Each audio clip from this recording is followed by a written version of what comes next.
முதலமைச்சர் அவர்கள் வாக்குறுதியாக சொன்ன கிட்டத்தட்ட 85% வாக்குறுதிகள் நிறைவேற்றப்பட்டுள்ளது. இன்னைக்கே பாத்தீங்கன்னா பொள்ளாச்சி சம்பவம் உங்களுக்கு தெரியும்.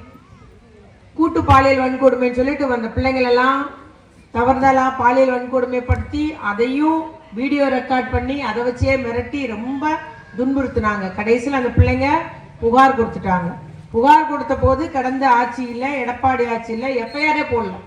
எஃப்ஐஆர் போடுறதுக்கு எங்களுடைய முதலமைச்சர் அப்பொழுது எதிர்கட்சி தலைவர் தளபதியார் உள்ளிட்ட திராவிட முன்னேற்ற கழக மகளிர் அணியினெல்லாம் பெரிய ஒரு போராட்டம், சட்ட போராட்டம். நாங்கள் மட்டுமல்ல, எங்களுடைய கூட்டணி கட்சியை சார்ந்த கம்யூனிஸ்ட் கட்சி எல்லாருமே போராட்டம் பண்ணி தான் எஃப்ஐஆரே போட்டாங்க. இன்னைக்கு அதில் தீர்ப்பு வந்திருக்கு, நல்ல ஒரு தீர்ப்பு வந்திருக்கு. அந்த பிள்ளைகள் எந்த நம்முடைய இவ்வளவு கொடுமைப்படுத்திய குற்றவாளிக்கு தண்டனை வாங்கி கொடுக்கணும் அப்படின்னு சொல்லி தான் அந்த பிள்ளைங்க துணிஞ்சு வந்தாங்க.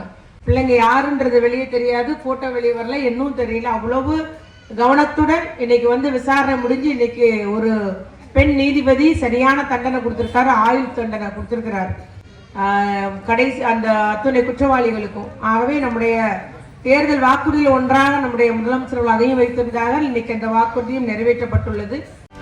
செய்திகளை உடனுக்குடனும் துல்லியமாகவும் தெரிந்து கொள்ள சப்ஸ்கிரைப் பண்ணுங்க.